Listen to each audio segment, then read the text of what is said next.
दोस्तों आज हम बात करेंगे यूपीएससी के 8 प्रमुख स्तंभ यानी कि पिलर्स के बारे में। कोर सिलेबस के कारण ही जानी जाती है और यदि यूपीएससी की बात करें तो ये तो आप जानती हैं कि यूपीएससी का सिलेबस कितना बड़ा है। जी हाँ, यूपीएससी की सिलेबस की विशालता इतनी ही है कि कई बार लोग ये समझ लेते हैं कि जो भी चीज आपकी आंखों के सामने आ रही है उसे पढ़ लो, क्योंकि परीक्षा की दृष्टि से ये बहुत इंपॉर्टेंट हो सकती है। लेकिन जो लोग इस परीक्षा में सफल होते हैं उन्हें ये पता होता है कि परीक्षा की दृष्टि से कौन से टॉपिक्स इंपॉर्टेंट है और कौन से नहीं। तो आज के वीडियो में हम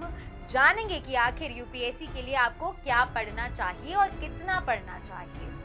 नमस्कार, स्वागत है आपका प्रभात एग्जाम के YouTube चैनल पर। ये एक ऐसा प्लेटफॉर्म है जहां आपको मिलती है सभी कॉम्पिटिटिव एग्जाम से जुड़ी महत्वपूर्ण जानकारियां जो आपको किसी भी एग्जाम में सफल होने में काफी मदद कर सकती है। अगर आप हमारे YouTube चैनल पर पहली बार आए हैं तो हमें लाइक और सब्सक्राइब जरूर कर लें और हमारे लेटेस्ट वीडियोस और अपडेट सबसे पहले आप तक पहुंचे उसके लिए बेल आइकन को प्रेस करना भी ना भूलें।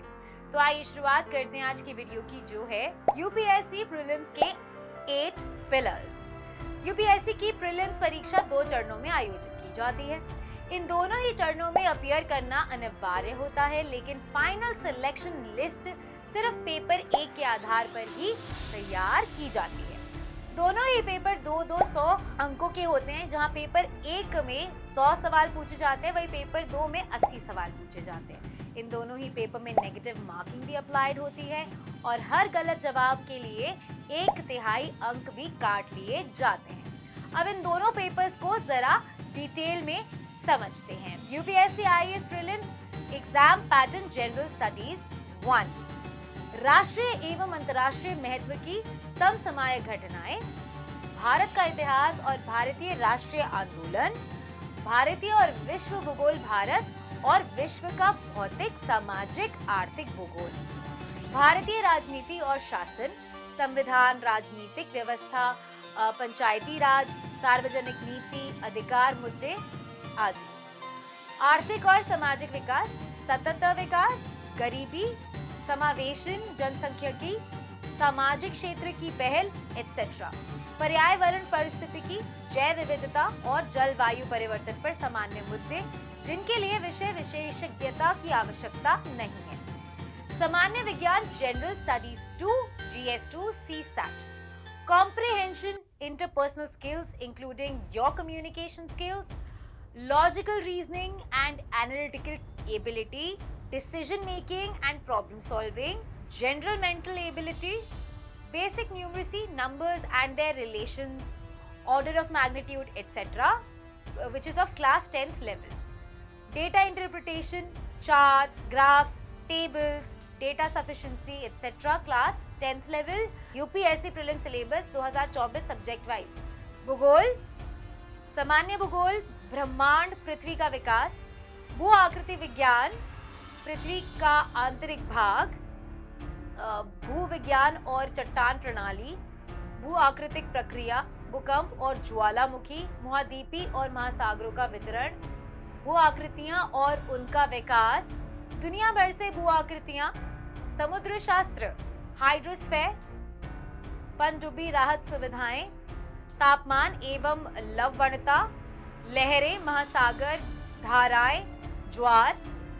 समुद्री संसाधन, महासागर जमा और मूंगे, वायुमंडल, तापमान का व्युत्क्रमण, सूर्यतप और ताप बजट, एयर मास, फ्रंट, चक्रवात और जेट स्ट्रीम, पवन और दबाव पेटियां, वृक्षण, विश्व के जलवायु क्षेत्र, जैव भूगोल, मिट्टी की विशेषताएं, वनस्पति संसाधन, मानव एवं आर्थिक भूगोल, जनसांख्यिकी और जनगणना, मानव विकास, आर्थिक क्रियाकलाप, परिवहन एवं संचार, अंतर्राष्ट्रीय व्यापार एवं समझौता, भारतीय भूगोल, भारत की भौतिक विज्ञान, जल निकासी व्यवस्था, जलवायु, भारत में मिट्टी, प्राकृतिक वनस्पति, जनसंख्या, बस्तियां और शहरीकरण, भूमि संसाधन, खनिज संसाधन, ऊर्जा संसाधन, कृषि एवं बुनियादी शब्दावली, कृषि में नवीनतम विकास, फसलों की उत्पादकता, उद्योग और परिवहन में हालिया विकास,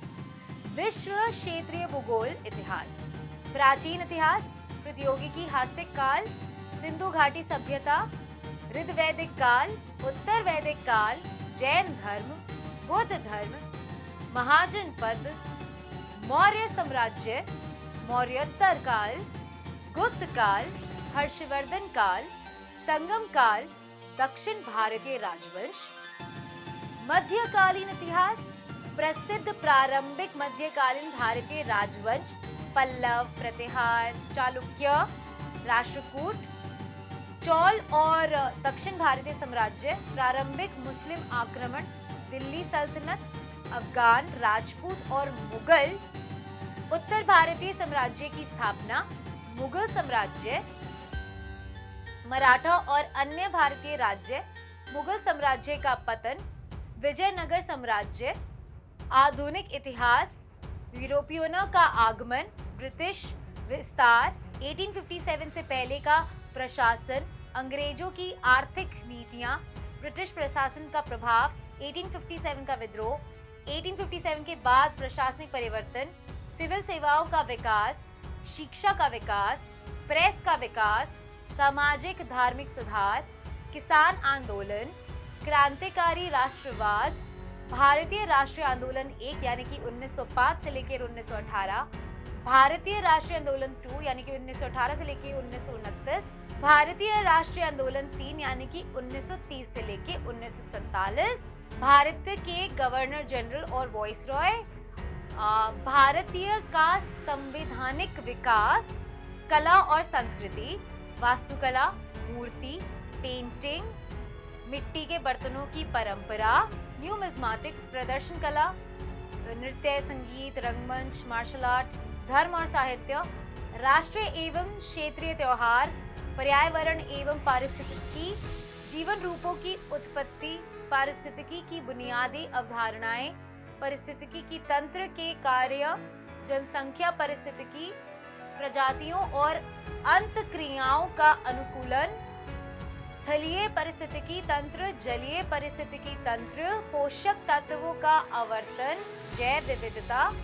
जैव विविधता की मूल बातें, पशु और पौधों की विविधता, जैव विविधता को खतरा, जैव विविधता संरक्षण, खाड़िया, कच्छ वनस्पति, मूंगे की चट्टानें, वेटलैंड्स, संसाधन धरण और प्रबंधन, पर्यावरण प्रदूषण, जलवायु परिवर्तन, पर्यावरण शासन, राजनीति, संविधान का विकास, भारतीय संविधान की मुख्य विशेषताएं, केंद्रीय शासित प्रदेश, सिटीजनशिप, मौलिक अधिकार, राज्य के नीति निर्देशक सिद्धांत, मौलिक कर्तव्य, शासन व्यवस्था, संघ कार्यकारिणी, संघ विधायिका, राज्य कार्यकारिणी, राज्य विधायिका, स्थानीय सरकार, केंद्र शासित प्रदेश और विशेष क्षेत्र, न्यायतंत्र, संवैधानिक और गैर संवैधानिक निकाय, राजनीतिक गतिशीलता, राजनीतिक दल, चुनाव, दबाव समूह, शासन, अंतर्राष्ट्रीय संबंध, अर्थव्यवस्था, बुनियादी अवधारणा, व्यापक आर्थिक अवधारणाएं, सूक्ष्म आर्थिक अवधारणाएं, आर्थिक माप, राष्ट्र आय और इसकी गणना, आर्थिक वृद्धि और विकास, मुद्रास्फीति, पैसा और बैंकिंग, धन कार्य एवं वर्गीकरण, वित्तीय बाजार और इसके उपकरण, भारत में बैंकिंग संरचना, भारत में सार्वजनिक वित्त, बजट, राजकोषीय नीति, केंद्र राज्य वितरण, भारत में कर संरचना, योजना, अर्थ, उद्देश्य एवं इतिहास, नियोजन संस्थाएं, भारत में पंचवर्षीय योजनाएं, नीति आयोग, खुली अर्थव्यवस्था, विदेश व्यापार अवधारणाएं, अंतर्राष्ट्रीय संगठन, कारोबार करारनामे, ताजा विकास, आर्थिक क्षेत्र, गरीबी, रोजगार और बेरोजगारी, सरकारी योजनाएं एवं कार्यक्रम। सामान्य विज्ञान, भारत में विज्ञान और प्रौद्योगिकी, अंतरिक्ष, आईटी और संचार, सामग्री, नैनो प्रौद्योगिकी और रोबोटिक्स, रक्षा, परमाणु प्रौद्योगिकी, सीसैट कॉम्प्रिहेंशन, संचार कौशल सहित पारंपरिक कौशल, तार्किक तर्क और विश्लेषणात्मक क्षमता, निर्णय लेना और समस्या का समाधान करना, सामान्य मानसिक क्षमता, बुनियादी संख्यात्मक कौशल यानी कि परिमाण का क्रम, संख्याएं और उनके संबंध एक्सेट्रा, 10वीं कक्षा स्तर तक, data interpretation, graph, chart, table, data पर्याप्तता आदि